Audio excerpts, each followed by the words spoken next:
नमस्कार, मी सुष्मिता नेसरीकर, सर्पमित्र आनंद शेट्टी आणि मी सोबतीला आलो होतो. आणि हा तुम्ही साप बघू शकता, भर उन्हामध्ये तापलेला होता आणि तो सावलीच्या शोधात साईडला आला होता.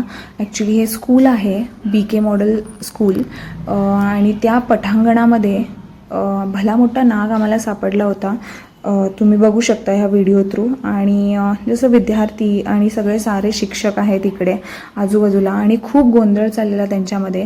आणि त्यांनी आम्हाला बोलवले की नाग आला आहे म्हणून सांगितलं होतं, पण आम्हाला वाटलंसुद्धा नव्हतं की तिथे नाग असेल म्हणून. कारण की ह्याच्या अगोदरसुद्धा जे आम्ही रेस्क्यू केलेलं आहे तिथे धामण म्हणजे बिनविषारी साप हा रेस्क्यू केलेला होता तिथे अगोदरसुद्धा, आणि वाटलंसुद्धा नव्हतं की नाग भेटेल आपल्याला इकडे म्हणून.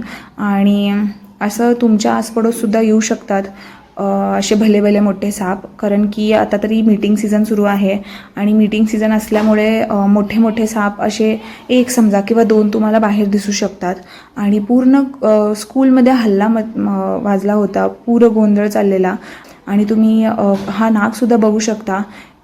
कदाचित हा 5 वर्षाचा तरी असू शकतो, आणि इतका मोठा आहे म्हटलं तर तुम्हाला काळजी घेणे खूप गरजेची आहे. तुमच्या आजूबाजूला सुद्धा असे साप मोठे मोठे येऊ शकतात, तर तुम्ही सर्वांनाच काळजी घ्यायची